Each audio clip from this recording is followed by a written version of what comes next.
नमस्कार मैत्रिणींनो, आज आपण वांग्याची भाजी कसं बनवायचं ते पाहणार आहोत। त्यासाठी वांगे चिरून पाण्यामध्ये टाकलेले आहे। त्यानंतर वाटून घेतले, त्यामध्ये टोमॅटो, कांदा, खोबरं, लसूण सर्व काही टाकून वाटून घेतलेलं आहे। त्यानंतर आपण गॅसवर कढई ठेवायची, त्यामध्ये तेल टाकायचं।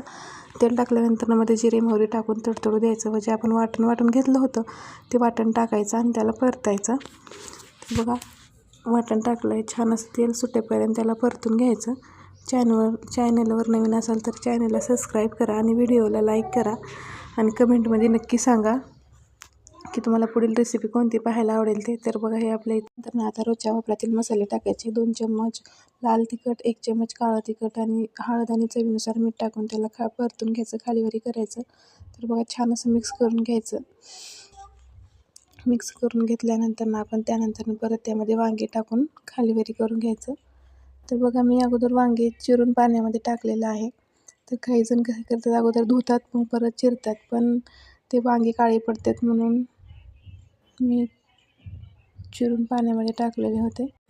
कमेंटमध्ये नक्की सांगा की तुम्ही वांगे चिरून पाण्यामध्ये टाकता की धुवून चिरता ते, आणि पुढील रेसिपी पाहायला तुम्हाला कोणती रेसिपी पाहायला आवडेल ते नक्की सांगा। तर बघा, आपले इथं वांगे छान असं मसाल्यामध्ये परतून झालेले आहेत। त्यानंतर असं वरी शेंगाचं कूट टाकायचं, भरपूर असं शेंगाचं कूट टाकायचं जेणेकरून भाजी आपली ग्रेव्ही दिसली पाहिजे। तर बघा, परत याला आणखीन एकदा परतून घ्यायचं, छान असं परतायचं।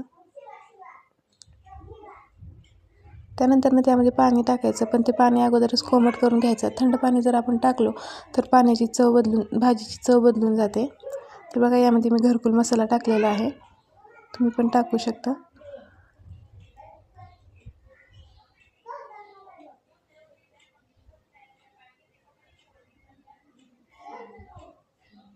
पाणी टाकलं त्याला एक उकळी येऊ द्यायची, जेणेकरून आपले वांगे हे मऊ पडतील।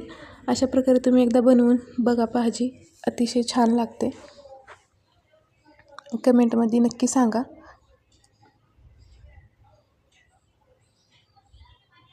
तर बघा, आपली भाजी 1-2 मिनिट आपण त्याला वाफवून घेणार आहोत। तर बघा, आपल्या इथं भाजीला उकळी आलेली आहे। तर आता आपण बंद करूया गॅस। तर चला, आपली भाजी तयार झालेली आहे। भेटूया पुढील व्हिडिओमध्ये। बाय।